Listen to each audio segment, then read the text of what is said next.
Bismillahirrahmanirrahim. Welcome to the video session of Cantab Publisher. So students, today you are here in the class of Geography 6. So you should have in your hands the textbook of Geography, that is the Cambridge Scholar series of Geography 6. And you should have in your hands the summer pack of grade 6. In addition to that, we have uploaded our resource packs for the guidance of principals, teachers and parents. So here we are in the next lecture of the chapter number 5, that is major land features. And our today's student learning outcome is to identify major land features on the map of the world, and today land feature is of what? That is plateaus. आज हम plateaus discuss करेंगे on the map of the world. So plateaus in the world. Wherever there are mountains, there will be plateau regions which connect mountain ranges with the plains of the landmass. So जिस तरह मैंने पिछले lectures में detail में discuss किया था कि हमारे पास for example this is a mountain, तो माउंटेन के बाद एक एलिवेटेड पोर्शन होता है जिसको हम कहते हैं this is the M means mountain, P means this is PL is for plateau, and after that जो नीचे की तरफ एक प्लेन नज़र आ रहा है उसको हम कहते हैं प्लेन. सो जो एलिवेटेड पोर्शन होता है माउंटेन और प्लेन के बीच में, जो सतह समंदर से ऊंचा होता है लेकिन प्लेनर सरफेस होती है, उसको हम प्लेटो कहते हैं. सो बेसिकली इस जुमले का यहाँ पर मकसद ये था कि चूंकि प्लेटो जो है वो माउंटेन और प्लेन को कनेक्ट करती है, तो जहां पर माउंटेन्स होंगे वहां पर प्लेटो जरूर होगा. So each of the continent of the world has very extensive plate regions and they are discuss below. So नीचे जो आपके पास ये इमेज गिवन है that are the plateaus of the Asia यहां पर डिस्कस हुई है, and this is the map of an Asia. This is what the India, उसके ऊपर आपके पास this is Pakistan, this is China, this is Russia. So basically यहां पर जो एशिया में प्लेटोज हैं दैट इज मेजर प्लेटोज यहां पर जो है दैट इज दक्कन प्लेटो जो इंडिया में है, तिब्बतन प्लेटो जो पाकिस्तान, इंडिया और चाइना के और भूटान वगैरह के बॉर्डर पे है. The third one is Pakistan के अंदर जो प्लेटो मौजूद है that is Potohar plateau. Then there is Central Siberian Plateau in the Russia and Anatolian Plateau जो आपके पास टर्की और इस एरिया में मौजूद है. So these are basically the plateaus that are present in the Asia. Now coming towards our book. So Asia is the biggest continent and contain the most dynamic land feature. जैसा कि आपको पता है कि Asia दुनिया का सबसे बड़ा कॉन्टिनेंट है और डायनामिक लैंड फीचर इसमें मौजूद हैं, जिसका मतलब है कि इसमें माउंटेन्स भी हैं आपके पास, प्लेटोज भी हैं, प्लेन्स भी हैं. So the major plateaus of the Asia are that is Tibetan plateau, this one, India's Deccan plateau, this one, Pakistan Potohar plateau, that one, the Arabian plateau जो अरब के कॉन्टिनेंट में मौजूद है, and the plateau of Anatolia that is in the Turkey, and the last one is the central Siberian plateau that is in Russia. So basically these are the major plateaus of the Asia. Now the plateaus of Africa. So जिस तरह हमने पिछले lectures में discuss किया था कि almost सारा जो कॉन्टिनेंट है अफ्रीका का वो प्लेटो है, रिगार्डलेस ऑफ जो मैंने पिछले लेक्चर में आपको ये माउंटेन्स 5 किस्म की बताएं जो माउंटेन्स हैं, और कुछ यहां पर बेसन्स हैं या प्लेन्स हैं. इसके अलावा जितना भी एरिया है ये सारे यहां पर प्लेटोज हैं. So Africa has high plateaus in the east and south. So इसके सदर्न पोर्शन पे और ईस्टर्न पोर्शन में मेजॉरिटी जो एरिया है that is plateau, and they are elevated approximately 3300 feet, तकरीबन 1000 मीटर अबव सी लेवल इसकी height है, जिस तरह मैंने आपको कहा था कि माउंटेन के बाद प्लेटो आता है, देन प्लेन आता है, and then there is sea.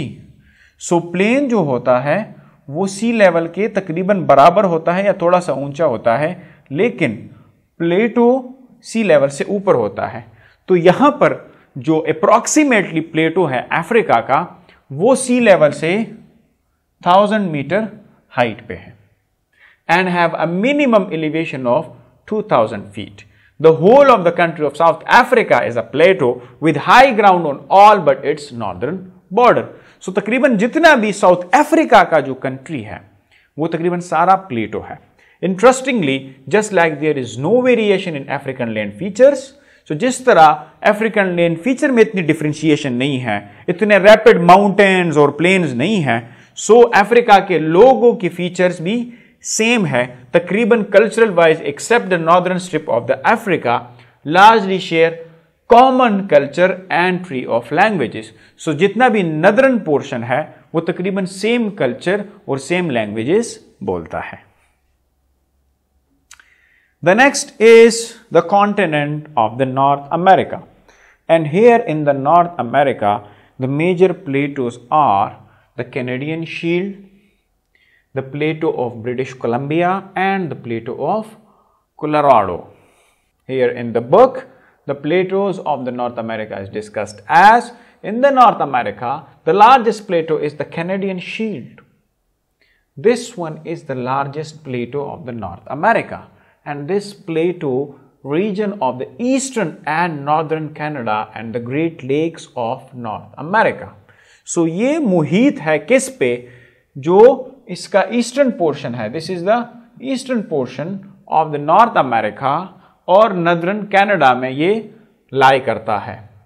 So mainly include rough and Rocky surfaces. So Colorado, Yukon and British Columbia are also some of the major plateaus of the region. So इसके अलावा तीन और भी आपके पास Plato's जो है मैंने मैप में आपको दिखाए वो यहां पर नॉर्थ अमेरिका में मौजूद हैं। The next is the continent of the South America. So south America में मेजर आपके पास दो प्लेटोस हैं, that is Atacama Plateau and Patagonia Plateau. And ये दोनों प्लेटोज जो हैं इस इमेज में देखें, ये दोनों अर्जेंटाइन में वाक़या है। सो अर्जेंटीना की जो कंट्री है in the South America, that is just on the left of the Uruguay and to the east of Chile and to the west of the Uruguay, ये दोनों प्लेटोज जो हैं ये अर्जेंटीना में वाक़या हैं। So here we come to our book, the plateaus of South America. The continent has two major plateaus, that is Atacama Plateau region and Patagonia Plateaus, and both these plateaus are mainly situated in Argentina at the east of the Andes Mountains. Overall this continent is very green. So ये chilli में जो Andes mountain chain है जो हमने पिछले lecture में discuss किया, ये एंडीज के ईस्ट पे भी वाक़या है, क्योंकि चिली के ईस्ट पे है तो बाय डिफॉल्ट ये एंडीज के ईस्ट में भी है और यूरुग्वाय के वेस्ट में वाक़या है। The next is the plateau of the Europe. So चूंकि प्लेटो ऑफ यूरोप जो है वो फिजिकल फीचर उसके इतने कांस्टेंट नहीं है, सो दैट इज वाई इसका जो नॉर्दर्न पोर्शन है that is covered with the plateau that is called Baltic shield, और जो नॉर्वे, स्वीडन और फिनलैंड का इलाका है this one is covered with a plateau. So Europe is relatively smaller continent whose physical features are not constant and are divided into smaller pieces. So the only major plateau region of this continent is Baltic Shield. So Baltic Shield जो है वो वाहिद प्लेटो है Europe का। The next one is the plateau of the Australia. So as we have discussed in the previous lectures कि Australia का पूरा continent जो है वो तकरीबन एक प्लेटो है, just like same of the Africa. So Australia is an old and long stable continent by geological standards, which means there's been plenty of time for landscapes to be planned down by erosion and weathering. However, one can find one major plateau on the west of the continent. So Australia जो है वो सबसे पुराना तरीन और long stable continent है जो अभी तक किसी भी प्लेट के साथ इस तरह नहीं टकराया कि इसमें मुख्तलिफ फीचर्स आ जाएं। और आपके वेस्ट में जो ऑस्ट्रेलिया का है उसमें आपको नजर आ रहा है that is a big West Australian shield जो प्लेटो है जो मौजूद है। So it is called western shield. The western plateau is broadly the ancient continent core rock or shield of Western Australia. Okay, so this is one of the oldest plateau of the world as it consists the oldest rocks of the earth. So some of the exposed strata are more than 3 billion years. So अर्थ के बनने के बाद that is 4.6 billion years क्योंकि अर्थ की as है formation की, सो यहां पर आपको 3 बिलियन ईयर्स रॉक भी जो हैं वो मिलेंगे। So here we are, you have the homework from the book, you have to choose the correct option and fill the circle and there is the option number and here is the MCQ number 6 of the book, that is the largest plateau of the North America is Canadian Shield है, Atacama है, the Rockies and the Andes। कौन सा इसमें largest प्लेटो है north America का? Here you have the brief answers of the following question and there are 2 questions. You have to draw the map of the South America and mention the plateaus, and you have to draw the map of Asia and name the plateaus. Then you have a comprehensive question and this is the question number 2 of the book. You have to look at the map and try to find out the scientific reason behind the formation of Tibetan Plateau. Tibetan Plateau की formation की reason क्या है आपने यहाँ पर बताना है। So thank you so much for today's lecture. See you in the next class. Take care. Allah Hafiz.